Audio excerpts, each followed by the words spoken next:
So this is a session really more for professionals to ask us professionals some questions I might have about diagnosis and treatment of BDD. And we will do our level best to try and have something sensible or useful to say in response. To open that out to the floor, please. First question.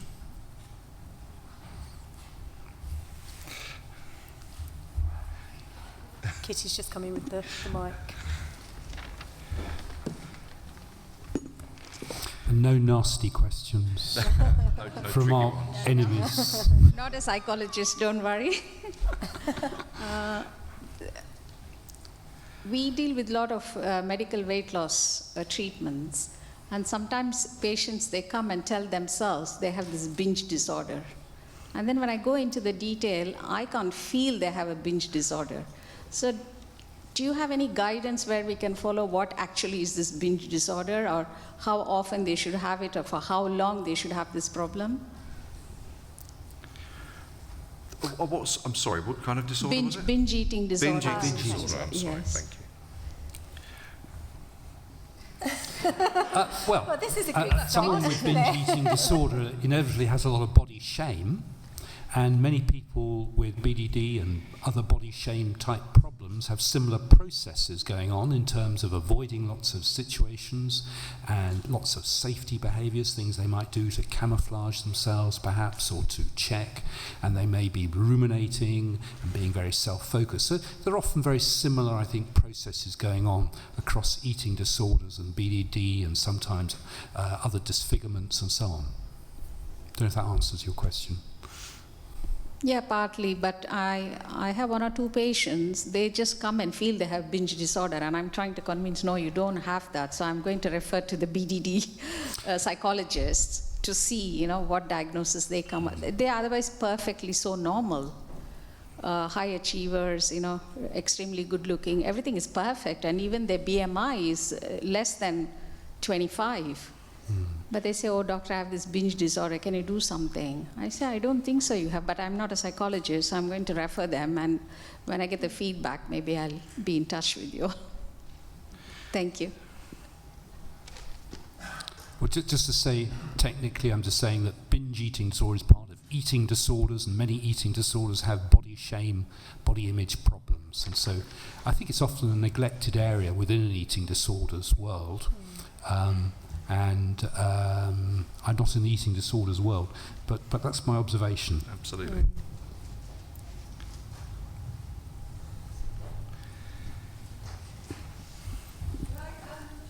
Question about, I suppose, a lot of people who are formally diagnosed, but how about those people who are not given a diagnosis or not going for treatment, not going for help, who are just self-managing? What category would that sort of client group come under? Or what would you say about that? Well, I think the truth of the matter is that a very large number of people with BDD don't get a clear diagnosis, and we often find that people have been on a journey through, someone mentioned earlier on, watching one of our videos maybe, one of the documentaries, that they've sort of more or less self-diagnosed that they've got the problem, and may have even been frequently misdiagnosed by other doctors and so on.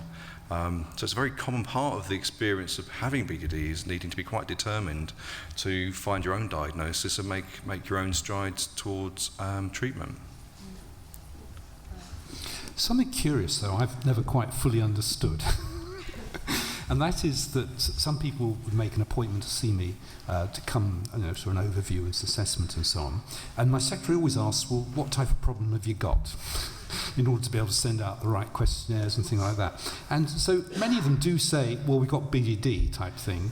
And so they sort of know. Yes. And they're nearly always 99% right. Yes, absolutely. And it may be in a relative as well. So it may be that they only end up seeing specialists at the end of their road after 10 years or so, but I think many people with BDD know Definitely. what the problem is, even though they don't believe that, it's like a conflict between their old brain and the new brain. And And I think that's why the foundation are working so hard, aren't they, to increase awareness and get this out in the public domain so more people can relate to that diagnosis, the more people that know about it. That, you know, if there's things that we're describing that they can relate to, then they can put that label on it and get the kind of right support.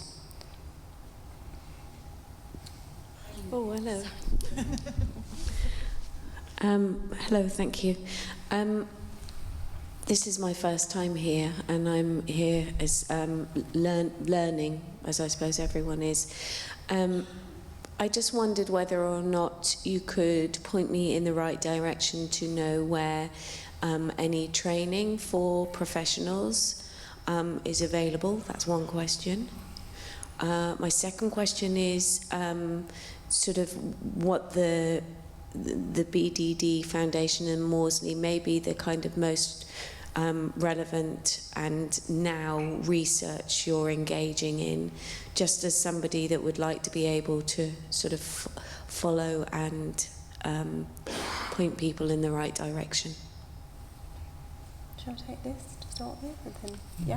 And then, so as part of the work we're doing in the clinic, as I mentioned earlier, is we're offering training on BDD to mental health professionals and others. So on the stall there's some information.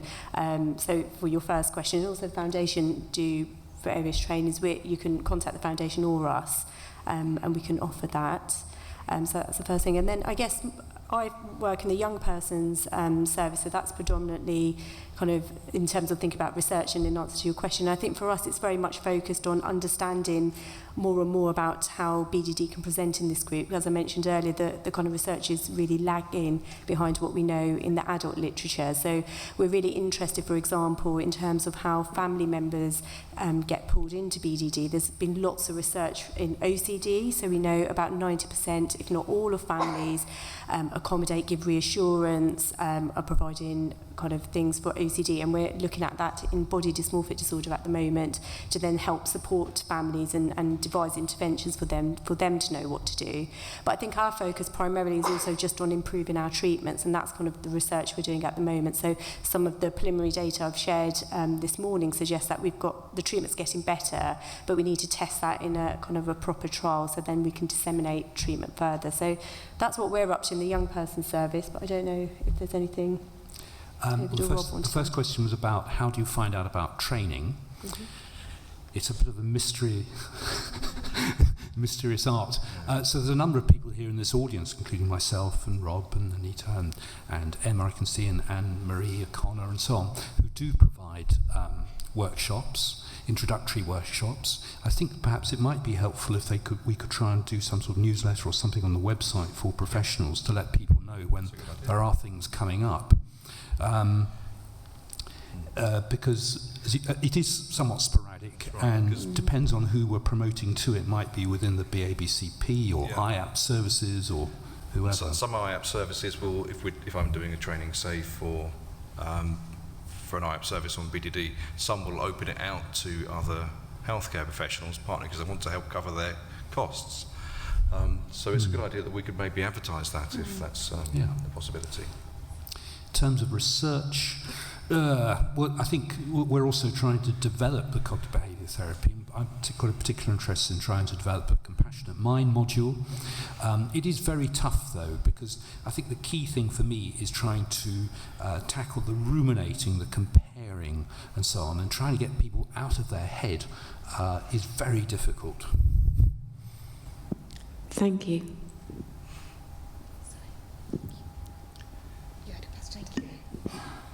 Hello. A previous speaker that I saw, whose name unfortunately I can't remember, was talking about BDD as being a manifestation of externalized shame.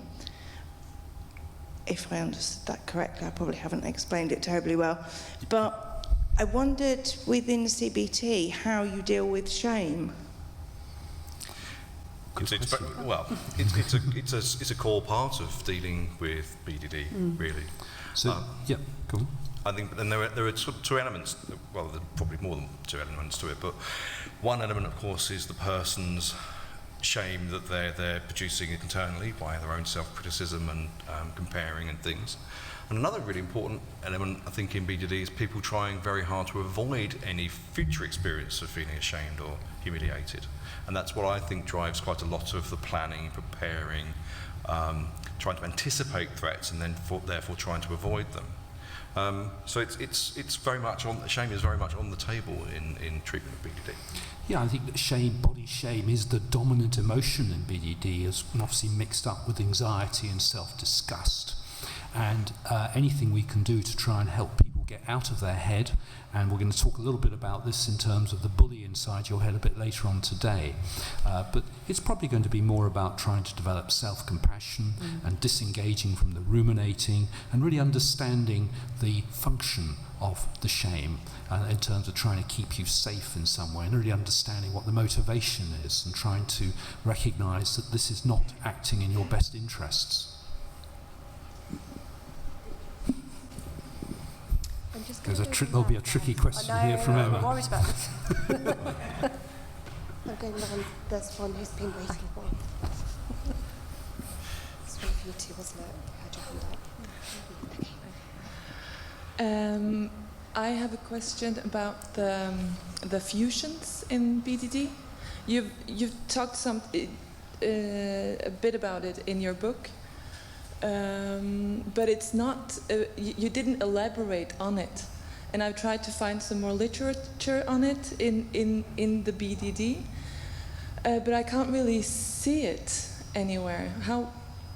Can you point me in a good direction, or can you say something about it? Because I think it makes sense that there's fusion beliefs in... Cognitive fusion, where people are, if you like, mainly fusing their beliefs with reality, or their images as reality. Yeah. I mean, absolutely, it's another key part of helping people to understand the processes in their BDD and helping people become more detached, developing a competing theory that it is a fusion of confusing an image as being a real representation of one's appearance rather than a product of one's mind. It's a fair point that so much of BDD, you go looking for more literature, and there isn't much. Yeah. It's interesting, you keep saying about how much adolescent services are lagging behind adult services. I keep thinking, gosh, that must be bad. Because there is the deficit in literature in body disorder is really challenging.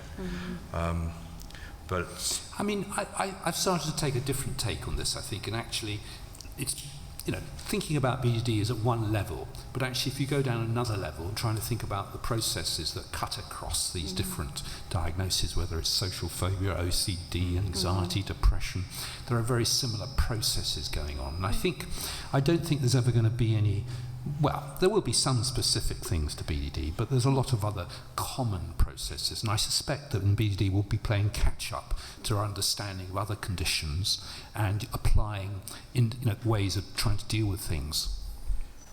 Yeah, but what kind of, could you say something about the fusions you see in Fusion. Well, as Rob said, it really is, I think, fusing with old memories, particularly being bullied or shamed and humiliated in various ways, and these are often emotional memories, and trying to help people to distance themselves from those memories and be able to diffuse so that they're actually able to disengage from those little rabbit holes and ruminations that they get into.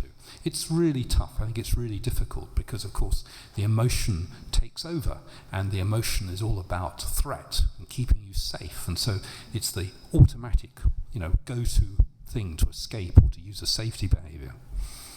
I just think it's really tough for individuals with BDD to be able to diffuse and to stand back and observe these things. I think these are principles which are very good in theory, but they're very difficult to do.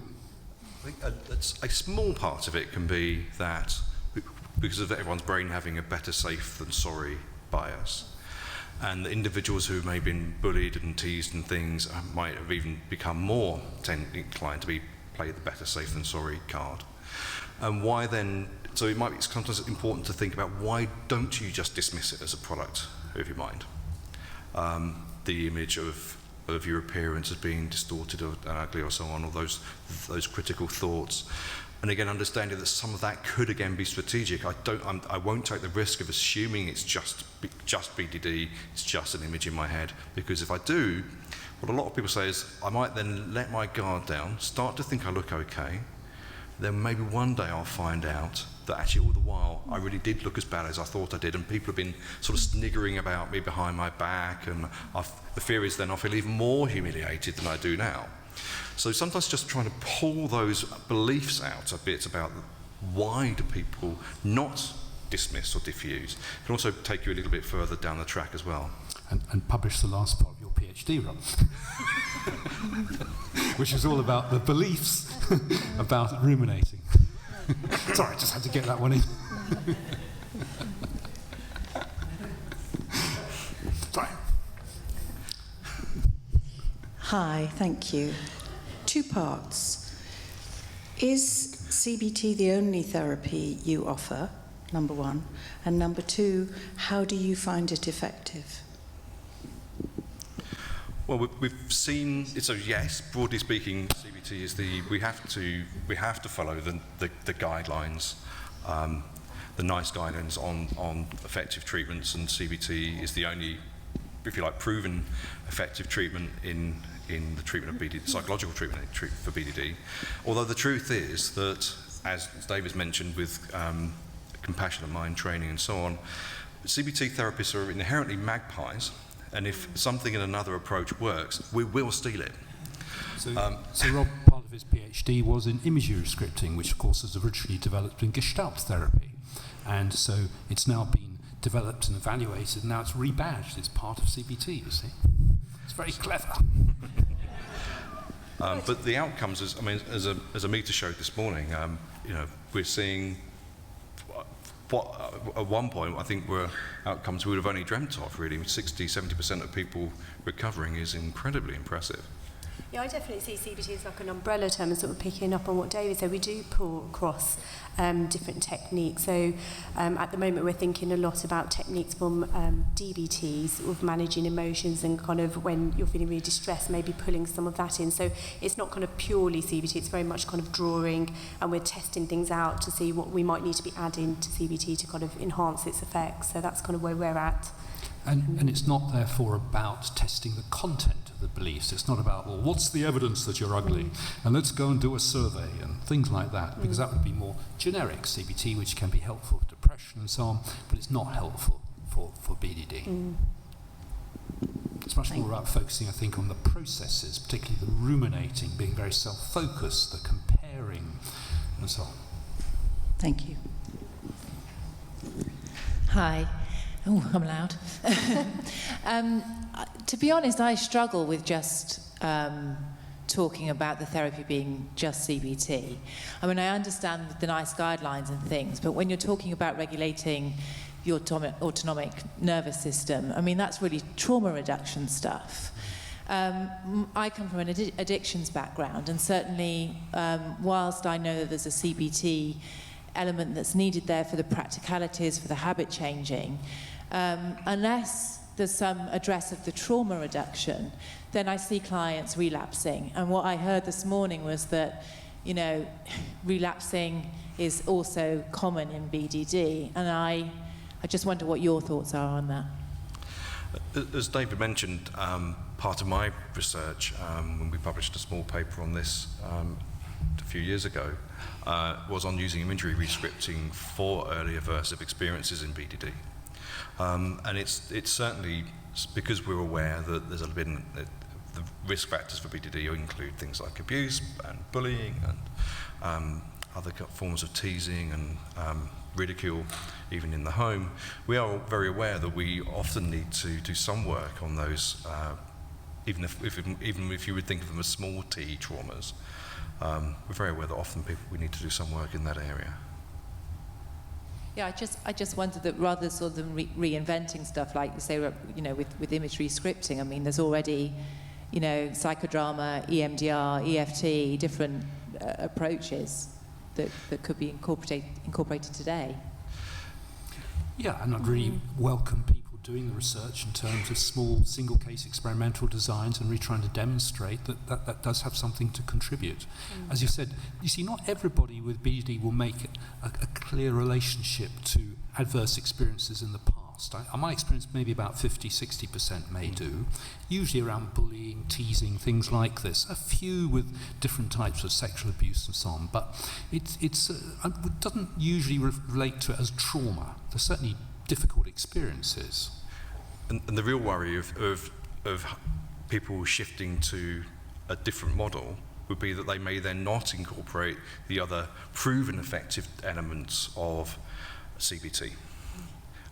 People know how to do exposure and response prevention, but it can be done badly or it can be done very well, and that makes a very big difference.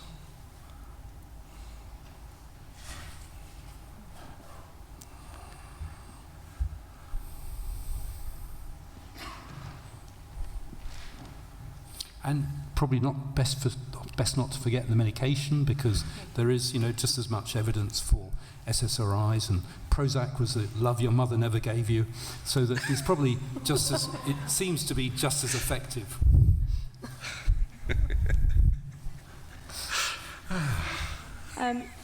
So there's obviously like a lot of barriers to detecting BDD at the assessment stage, because like shame can get in the way of them disclosing, and also I guess BDD comes hand in hand with like common mental health disorders like depression and anxiety. And I work in an IAP service, and I'm just wondering, do you have any information or advice on how to help detect BDD at the assessment stage, especially when it's quite a fast-paced assessment we have to do? There was a specific question which runs along the lines of, we find that some people are very concerned about, have significant concerns about their appearance. Is this ever a problem for you? Mm-hmm. Which you did some tests on, I think, David. Yeah, it's just a very general, open question. I think the key thing, you're absolutely right, unless you put it on there as a screening item, people, if you don't ask, people don't reveal generally. And then they get treated perhaps for depression or social anxiety or OCD or something else, and it's not necessarily as effective. So really important to screen. There's many studies that show that validate this point, that if you don't ask, you don't get. So it's really great to hear about putting it on the menu of questions to ask. Yeah. And did you say something about clothing? No. I thought you said something about clothing, but I thought, I don't know, maybe my selective attention there. I would like someone to do a research project on clothing in BDD, because I think that's certainly a very interesting area in terms of the function of different clothing and different colours and different camouflage and the way you might enhance areas. Okay. I guess another section of that would be, would there be anything to look out for to almost prompt us to make that prompt question, to say that prompt question, because obviously everyone that comes into the service is struggling with anxiety or depression to some degree, a common mental health disorder. So would there be anything to look out for that would Well, sometimes symptoms that maybe appear to be social phobia but don't sometimes seem to be responding quite as they should to standard issues. Social phobia treatment could be a bit of a steer. As a charity, we'd want every person to be asked that question, so it's screened. And in outpatient clinics and in inpatient psychiatric units, there is 10-20% of individuals turn out to have BDD if they're asked. Depends on which study you look at. Mm-hmm. This is tricky, isn't it? Because, suppose you've got a group of people with emotionally unstable personality, for example. Many such individuals have body image problems, and it can present as if it is BDD. Whether it's actually really BDD or EUPD, I don't know. But this is why I think it's more important to focus on the underlying processes. Thank you. We're going to let Emma ask her question at some point. We should just sit on it and stew. I'm quite sure Emma's going to ask a really difficult question. Yeah. I'm not actually a therapist, as Rob knows, but I've got an awful lot of knowledge, I would say, I think. I want to come back to the question that keeps coming up about perfection, or the word perfectionism comes up an awful lot.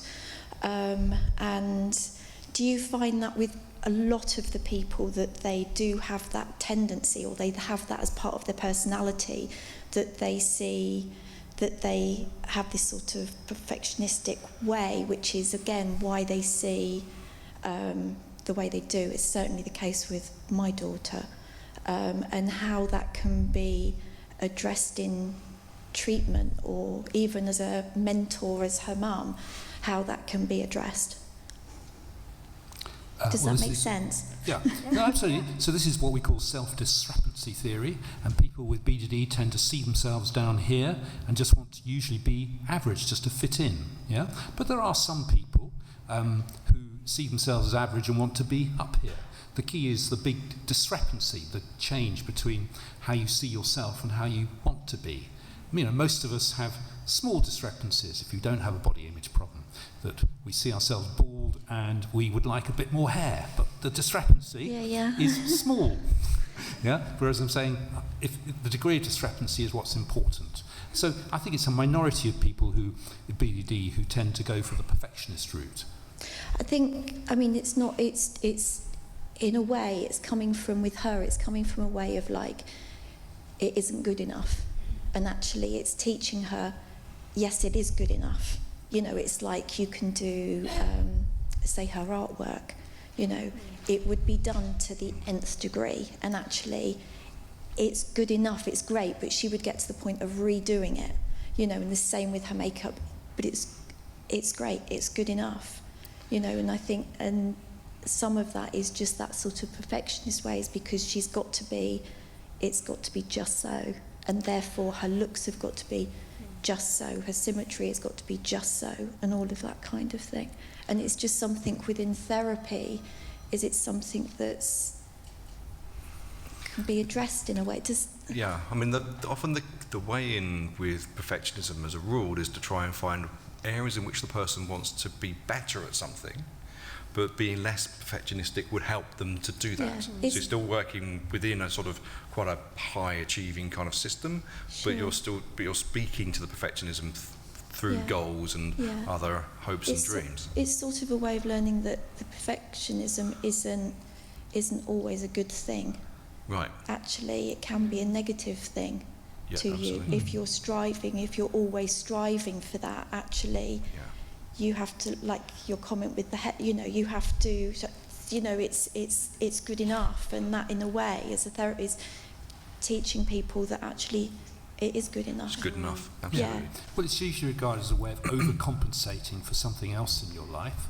And the key thing also, I think, is often the overlap with often the sort of OCD and the criteria you might use, that, you know, it's only good enough, it only when it feels right, when it feels just in some way. And of course those emotional criteria are problematic. Yeah, because you're not using objective criteria, you're going by how you feel. Sure, and I have that because I have OCD myself, so it comes in a case of like washing hands. Actually, the whole thing is like, it's good enough, I've washed it, I need to stop, you know, or whatever that may be. So again, it's that perfectionism kind of way. Does it have to be that you're feeling completely okay with it, or do you walk away and it's not quite? The conference is good enough. Yeah. It's not perfect, it's good enough. But thank you. Thanks.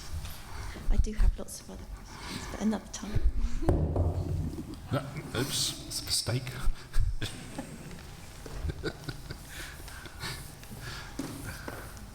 Right, brace yourselves. Brace yourselves. Here it comes. Don't panic, David, and it's not for you. It's for Amita. Having less experience with adolescents myself, I do have a bit, but less than I do with adults. I'm interested in your perspective on the shame spectrum, shame, embarrassment, humiliation, and whether from research or your treatment protocols or clinical experience, whether there's, you know, a difference to speak to in a developmental story, young people versus adults here, and whether that has implications. I'm certainly very aware of that spectrum of emotions And the first point at which it comes in usually when I'm treating is in psychoeducation. I don't just talk about anxiety. So yeah, I'm just interested to hear your perspective. Yeah, it's really interesting you raise that, because I think that's something we're thinking a lot in the clinic. I'm going to look to Benny here in case I miss anything. And I think sort of the first studies we did looking at treatment for like CBT for BDD was very much focused on anxiety, and that's just, it's not hitting the marks. It was all about anxiety, habituating and tolerating that. And I think what we're discovering is kind of distress more broadly incorporates lots of things such as you mentioned, shame and so forth. So as David was saying, a lot of where we seem to be moving in our treatment is thinking about the compassionate self and kind of using Paul Gilbert's work and sort of weaving that in to kind of support young people with sort of managing what can come up when they're doing exposures and trying to do something different. So this is where I think we are really branching that. When we say CBT, it's very much kind of drawing on that. And what I think is interesting, I don't know, kind of more, I guess I work primarily with adolescents, I don't know how that kind of varies in adults compared to adults, but I think some of the experiences that young people share sometimes might still be going on. So I don't know if this is kind of related to what you're asking, but sort of when people talk about bullying, they might still be in those environments, and then it's interesting to try and think, well, what does that intervention look like if it is ongoing and they're getting comments, and that feels quite different. We sort of work more with systems and dealing with kind of more the here and now. I don't know, Benny, if you... No, that's helpful, thank you. No, I'm putting you on the spot now. I think that's very much a really good summary.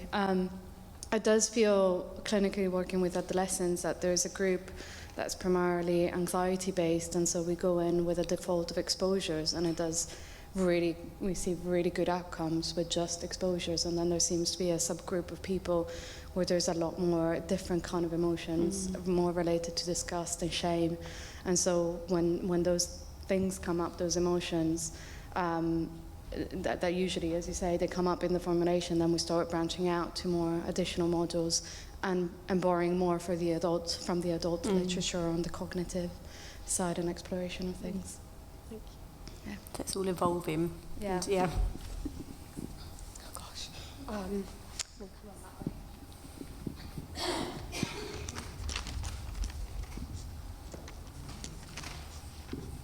Okay there.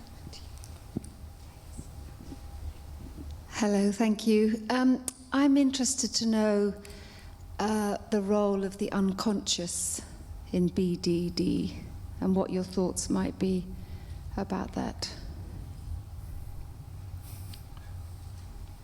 I guess it kind of depends on what you mean, because we would see obviously things like early learning experiences, things that make a person feel different in some way, and that might therefore filter into certain underlying beliefs and maybe intrusive images from memories. And so these are, we would think of there being material that the person isn't necessarily conscious of day to day, that might get switched on and activated in certain situations, and that therefore we might need to bridge back from the present into the past to do some work on those things. Is that the sort of unconscious that you meant? Yeah, in terms of what the person is unaware of and how you're treating them, so it's not just the behaviour or the cognitive process, but looking at, you know, that which is unconscious that perhaps you're saying you bring more awareness to. So in inventory rescripting, for example, a key question might be you might have a person who's very upset and distressed in a particular more recent trigger moment, but we might ask them, what's the earliest memory you have of feeling that way? And that might be sometimes even having to work with a bodily sensation and say, what's the earliest memory you've got of having that particular feeling in your tummy or that feeling in your throat? And as a way of trying to access earlier memories that perhaps they haven't really thought about that much or considered were particularly relevant to their present concerns, because of course if you have BDD, your concern is predominantly, almost by definition, is going to be something about your appearance. So helping the person to bring into their understanding of their condition aspects of their early experiences, aspects of their emotional system, aspects of their, excuse me, even aspects of their threat system, which we might think as being beneath our conscious awareness, but it's still running the show in lots of ways. So we oftentimes have to work quite hard actually to bring the person to become more psychologically minded in some ways.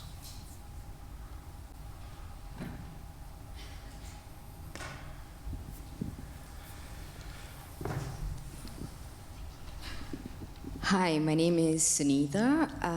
I am a transformational coach specialized in mental health, and I just want to find out your view on, do you think there is a space for coaches to supplement or work together, because I'm sure there's space for therapy, psychiatrists, and medication. Do you think there is space for a coach to help along the way as well?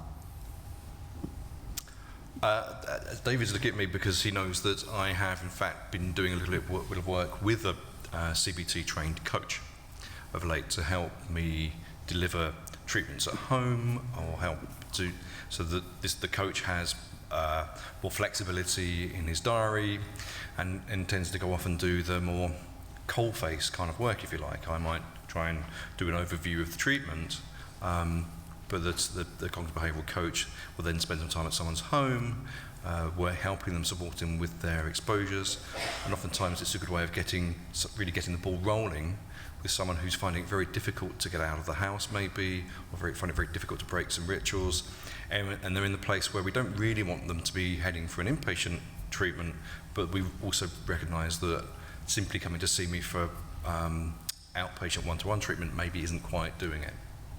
Going on no dates with them? We haven't explored that avenue yet, no. Yeah. Absolutely. Yeah, sure. And also helping perhaps a relative or a carer as well to try and train them in terms of what's the best way of supporting and encouraging. I don't know what CBT coach is. Is that a new role? Or is that a new terminology? There's a whole profession of coaches, life coaches, some of which will be trained in other approaches like maybe positive psychology or something. But there is a growing number of cognitive behavioural coaches out there. My thinking is they may be useful as a resource for us in some ways, and add to the network of individuals we can use to help our patients. And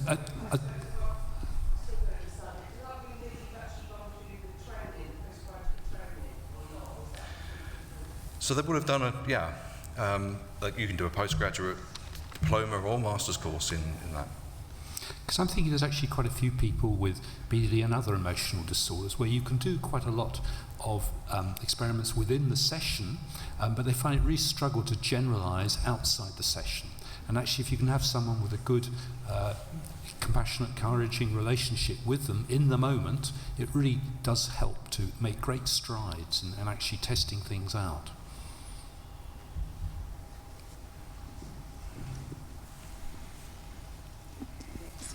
Thanks, it's been a really interesting day. Thank you. I'm working with someone at the moment so I'm working in a university setting, and I'm working with a young woman who, it sounds like from her family's perspective, they feel like she might have Asperger's, but the more kind of time I'm spending with her, there's kind of, from what's been said today, a lot of fixation on like plastic surgery and that kind of being a way into to being kind of being able to connect with people and things like this, and at the moment I'm kind of thinking about where to go in terms of moving forward with treatment, and I was just kind of wondering in terms of what you've come across, if there can be or has been crossover with like Asperger's and BDD in terms of thinking and in terms of like social isolation and experiences of bullying and shame and that kind of thing. Looking at me. I was going to say you have quite a lot of experience of ASD and OCD. Yes. But there's not so much in BDD, we find. No, research is so far behind, like that is the message of the day. But people can have both BDD and ASD. And in our clinic, we did a sort of internal audit, and we think around a third of the young people that come to us do genuinely have both conditions. So, but there is overlap, so I can understand how some of what can present in terms of kind of social interaction and so forth, you know, it can be driven by either. So if it's kind of, you're trying to think about which diagnosis kind of fits, that also makes sense. And I guess it's just understanding a bit like what we've been talking today about sort of what's driving that, and sort of looking more at a developmental history. So if somebody was coming to our clinic, we would meet with the parents and get a sense of, have they always had difficulties with kind of social interaction, repetitive behaviours, and their kind of thinking style, has it always been like that, or has that sort of come on since they also kind of develop symptoms of BDD? And we might wonder then if it's more kind of the latter. So I guess kind of further assessment would be needed to try and sort of disentangle that a bit. Yeah, and I guess that's what I'm finding a bit difficult. I'm not sure if it is around the shame, and that's why there's difficulty with the client in terms of opening up about those type of things. And there's also kind of power dynamics in terms of the parent kind of wanting her to access support as well. But I guess, in terms of kind of moving forward, I was thinking, is it worth sending her for an assessment around Asperger's, or kind of thinking more about getting a diagnosis for BDD and then being able to access more treatment or more options for treatment that way as well? Yeah. Or both. Yeah, or both. Yeah. Okay, thank you. I think we only have time for one more very quick question, because it's supposed to be the afternoon break. Is anyone that I've missed who's been waiting for ages? Okay, I'll come round over here.